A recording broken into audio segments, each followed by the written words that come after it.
तो welcome back to our channel. कैसे हैं आप सब? आई होप आप सब ठीक होंगे। मैं भी एकदम बढ़िया हूँ। तो welcome back to my new video.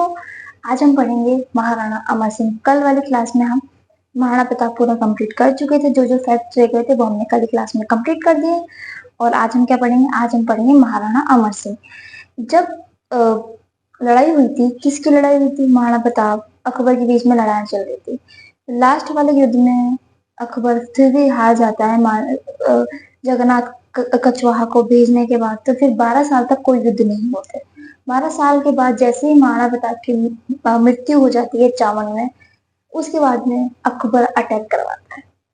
Akbar attack करता है, पर तब भी अमर सिंह जी उसको हरा देते। तब भी वो अमर सिंह जी को अधीनता स्वीकार करने के लिए नहीं मना पाता। इसके बाद में बहुत टाइम तक चलता रहता है, लेकिन कभी भी अमर सिंह जी को भी वो अधीनता स्वीकार करने के रेडी नहीं कर पाता। धीरे धीरे धीरे टाइम बीतता जाता है। अब जब अकबर की मृत्यु हो जाती है, उसके बाद में शासक कौन बनता है? जहांगीर। जब जहांगीर शासन बनता है तो जहांगीर कहता है ऐसा क्या हो रहा है कि तुम लोग राजा को अभी तक गिरफ्तार वगैरह ही नहीं कर पा रहे। ऐसा क्या चल रहा है? क्यों दिक्कत क्या है? तो बोलता है कि मेन बात है, राजा को सपोर्ट तो है ही सही, सामंत वगैरह को, राजा को सपोर्ट वहां की प्रजा का भी। क्योंकि प्रजा पहले ही, जैसे हम लोग आक्रमण करने वाले हों तो जो प्रजा होती है वो पहले ही रावण और उसको, जो जो मेवाड़ के राणा होते हैं उनको जाके इन्फॉर्म कर देते हैं, या किसी भी सामंत वगैरह को बता देते हैं कि आक्रमण होने वाला है। तो वो पहले से अच्छे हो जाते हैं, पहले से उनको पता लग जाता है, तो पहले से वो इधर उधर हो जाते हैं या फिर आक्रमण की तैयारी कर लेते हैं। इसलिए हम उनको नहीं पकड़ पा रहे। तो फिर कि अगर हम किसी से उनके राशन पानी की सहायता भी लेने जाते हैं किसी गांव में, तब भी वहाँ के जो भी गांव वाले होते हैं वो हमसे लड़ाई वड़ाई कर लेते हैं और मार वार देते हैं अपने सैनिक को। खाने वाने की भी कोई सहायता नहीं देते। और अगर कोई हम उनको उनको खुला कोई मुगल सैनिक दिख जाए, उससे वो लड़ लेते हैं और मार उड़ा देते हैं। तो अच्छा, ये बात है कि हाँ, तो क्या किया जाए फिर इसके लिए? तो ये किया जाए, फिर वो जो खुर्रम बोलता है, कौन बोलता है? खुर्रम कौन था? जहांगीर का बेटा खुर्रम। खुर्रम क्या बोलता है कि एक काम करो, सबसे पहले तो एक क्या करना है अपन को? सबसे पहले अपन को करना है, जहांगीर और खुर्रम दोनों होते हैं वहां पे, दोनों बोलते हैं एक काम करो, सबसे पहले तो ये जो सैनिक है ना, जो ये गांव में है, इनको बोलो कि गांव पे अटैक करें, सारी फसलें वगैरह सब जला दें, घर वगैरह जला दें, जितने भी आदमी हैं आदमी को मार दें, और लुगाएं और बच्चों को यहाँ से लेकर के दिल्ली ले जाके बेच। जब ये होने लगा, फसलें जलने लगी, पूरी प्रजा तबाह होने लगी, तो कुछ प्रजा के लोग गए सीधा मेवाड़ के पास में। मेवाड़ के राणा से डायरेक्ट नहीं मिल सकते थे, सामंत वगैरह से मिले। सामंत वगैरह से मिलने के बाद पूरी सामंतों को पूरी सारी बातचीत बताई कि ऐसा ऐसा हुआ, ऐसा ऐसा ये हुआ। सामंतों ने अमर सिंह जी के बेटे थे कर्ण सिंह से बोला कि युवराज, हमने आज तक आपके साथ हर युद्ध लड़ा है, हम आपके लिए अभी तक सब अपने जीत जान लगा के आपके साथ खड़े रहे। खानवा के युद्ध से हल्दी घाटी का युद्ध हुआ, महाराणा प्रताप, सांगा, उदय सिंह जी, महाराणा सांगा सबके साथ हम लड़े। लेकिन अब बात 20 बच्चों की आ रही, अब पालनी पड़ेगी। तो कर्ण सिंह सोचते हैं कि अब पालनी पड़ेगा तो फिर दो ऑप्शन है, या तो युद्ध करेंगे या फिर संधि करेंगे। अब युद्ध करते करते लोग परेशान हो गए थे। सांगा जी के टाइम तो युद्ध कंटिन्यूसली चले ही आ रहे थे। सांगा जी हो गए, प्रताप हो गए, उदय सिंह हो गए, तो सारे युद्ध चले ही आ रहे थे। तो फिर कर्ण सिंह एक फैसला लेते हैं, पर अमर सिंह जी उस फैसले के खिलाफ होते हैं। अमर सिंह जी उस फैसले से खुश नहीं होते, पर फिर भी कर्ण सिंह कहते हैं बात समझो। तो कर्ण सिंह पर वो जो संधि हुई थी अभी, मुगल और मेवाड़ की जो संधि हुई थी, वो कौन करेगा? जहांगीर वर्सेस अमर सिंह, क्योंकि राणा तो अमर सिंह थे, नाम तो उन्हीं का आएगा, पर एक्चुअली में संधि करता कौन है? एक्चुअली में संधि करता है कर्ण सिंह। अब हम ये देखेंगे कि क्या हुआ था संधि में। महाराणा अमर सिंह ने ज्यादा कुछ नहीं पढ़ने के लिए, देखिए संधि ही है। तो इस संधि का क्या नाम है? मुगल मेवाड़ ट्रीटी। क्या है? मुगल मेवाड़ ट्रीटी। अभी कब हुई थी? 5 फरवरी 1615 कब हुई थी? 5 फरवरी 1615। किस किस के बीच में हुई थी ये?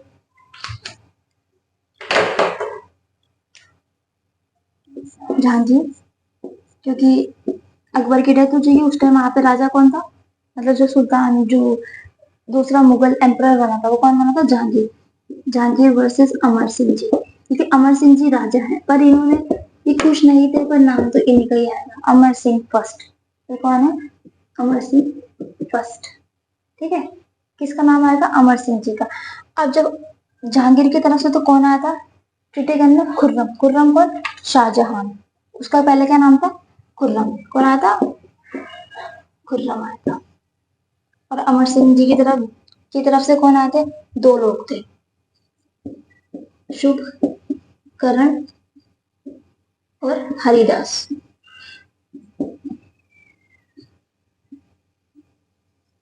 कौन आया था? जहांगीर की तरफ से तो किसने करा था ये पूरा ट्रीटी? खुर्रम ने। खुर्रम कौन है? शाहजहां। और अमर सिंह जी की तरफ से कौन आया था? शुभकरण और हरिदास। करण सिंह तो वहां पहले से मौजूद थे। अब इस जो संधि हुई थी इसकी शर्तें भी थी। क्या शर्तें थी?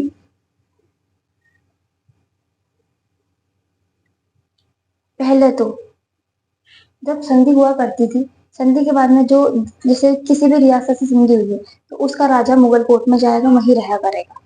तो पहली शर्त ये थी कि मेवाड़ का राणा कभी भी मुगल कोर्ट में नहीं जाएगा। तो कौन नहीं जाएगा?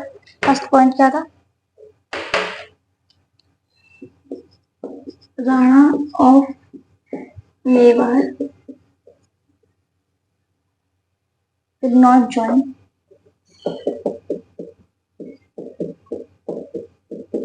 Join Mughal court.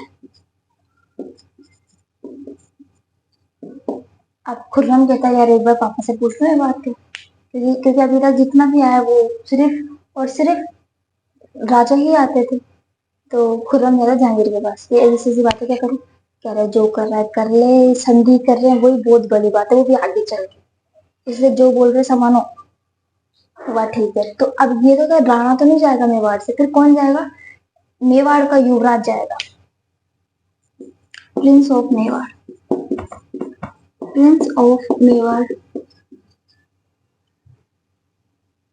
Prince of Mewar join Mughal court. कौन करेगा? प्रिंस ऑफ मेवाड़ करेगा ज्वाइंट कोर्ट को। और कौन नहीं करेगा? मेवाड़ मतलब जो राणा होंगे मेवाड़ के वो कभी भी अटेंड नहीं करेंगे, हमेशा जो युवराज होगा वो अटेंड करेगा। तीसरा पॉइंट क्या था? कि जब भी युवराज वहां जाएगा अब जहांगीर बोलता है ये बात कि जो कर रहा है करो, किसी को बताना मत कि क्या हो रहा है, क्या शर्तें थी, बस कर्ण सिंह को आन दो, और अमर सिंह जी नहीं आना चाहते तो कोई बात। तो कौन आएगा? युवराज आएगा। इसके बाद में जब भी वहां से मेवाड़ से कोई भी आएगा, राजा या युवराज, राजा तो आएगा नहीं तो कौन आएगा? युवराज। जब भी युवराज आएंगे अपने साथ वो क्या लेके आएंगे? 10,000 कैवलरी सोल्जर, घुड़सवार सेना लेके आएंगे। कितने की? 10,000 की। कितने की लाएंगे? 10,000 की।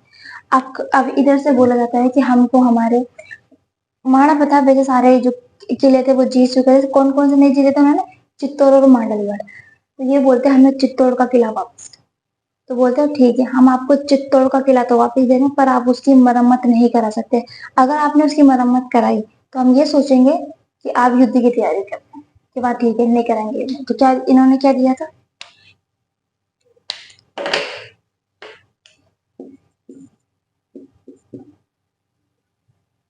चित्तौड़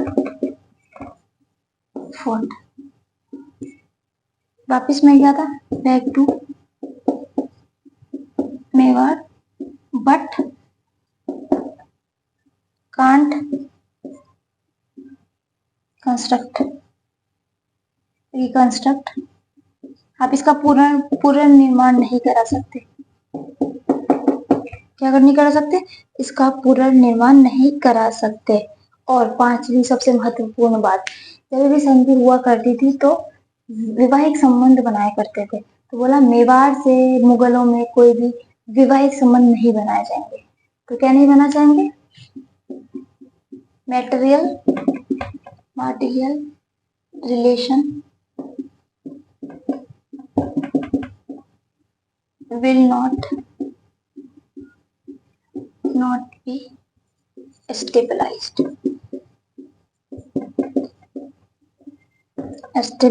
क्या नहीं करा जाएंगे?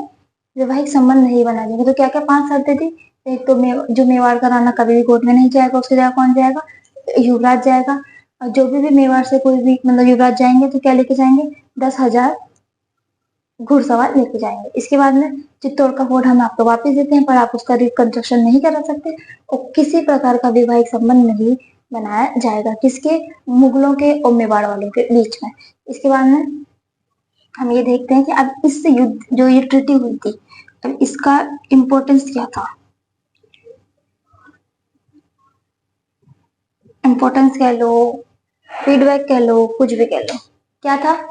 पहले तो जो एक इंडिपेंडेंस की भावना थी जो सांगा जी से लेकर प्रताप तक चली आ रही थी, उसका डिमोलाइज हो गया, मतलब वो पावर डिक्लाइन हो गई। किसकी? सेडिमेंट्स जो थे इंडिपेंडेंट के, sediments of independence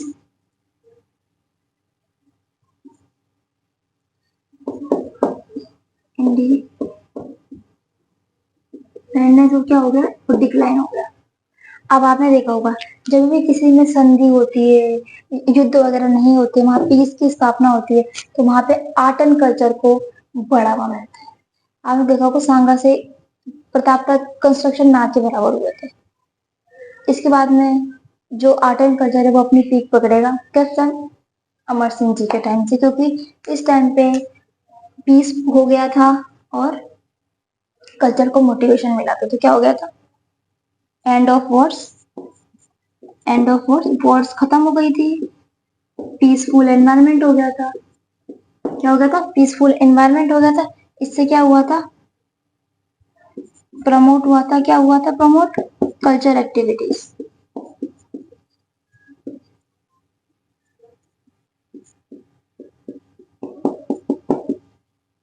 culture activity जो थी वो प्रमोट हो गई थी।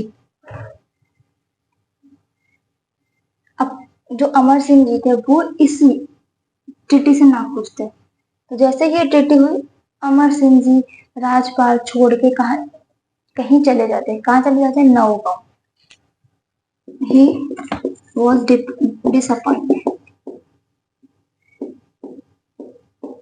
disappointed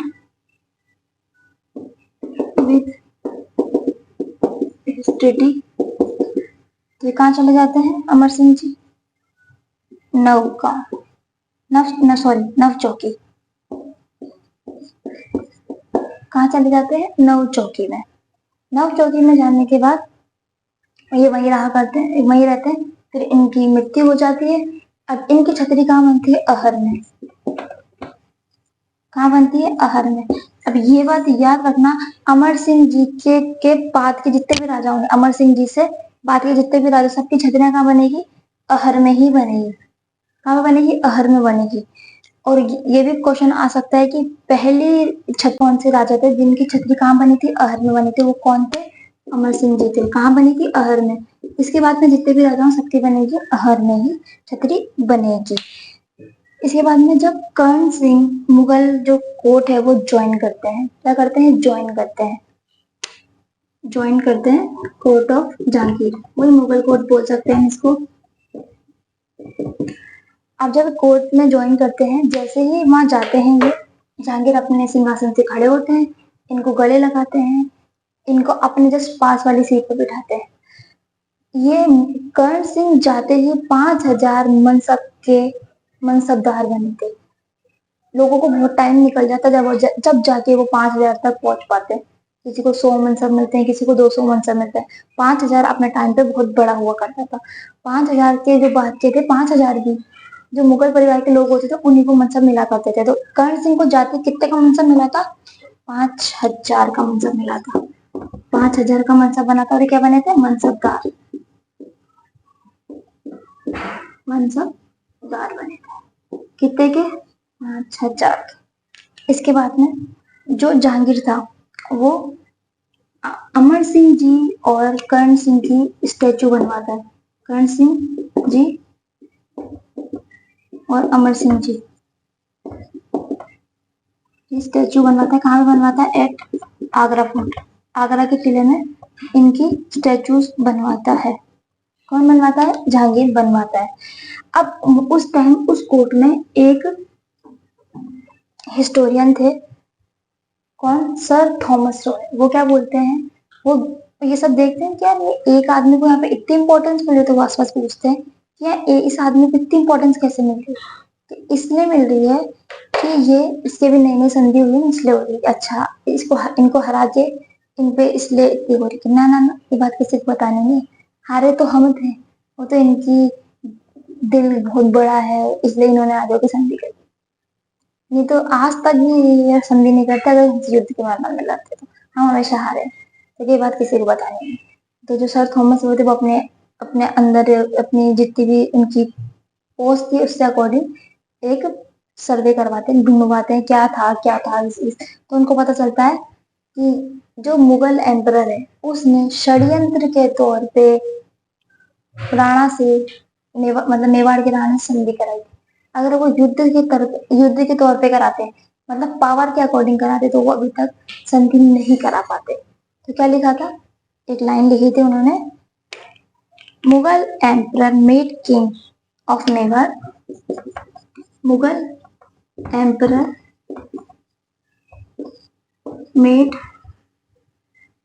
king of Mewar depend bye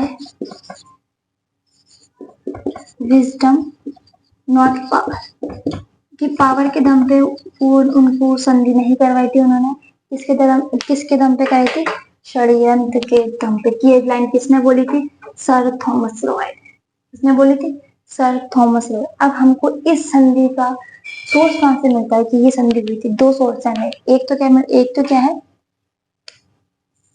Shah जहानी मस्जिद यानी मॉस्क इंस्क्रिप्शन। कब का है ये? 1637 एडी का। एक तो इससे हमको जानकारी मिलती है, दूसरे किससे मिलता है? Inscription of Pushkar palace of Jahangir. इसके इन खत्म हो गए, सॉरी कर डालेंगे। 1615 एडी का है ये। तो ये दोनों सोर्स से हमको इससे पता लगता है कि ये संधि हुई थी। कौन कौन सा है? शाहजहानी मॉस्क इंस्क्रिप्शन और inscription of Pushkar palace of Jahangir. बस एक ही छोटी सी क्लास, इससे हमारा अमर सिंह जी भी खत्म होते। कल हम पढ़ेंगे कर्ण सिंह। तो बस वीडियो अगर आपको अच्छी लगी तो लाइक कीजिएगा, शेयर कीजिएगा, कमेंट कीजिएगा, subscribe to our YouTube channel study with Himanshu. मिलेंगे कल नेक्स्ट वीडियो में। तक के लिए बाय बाय।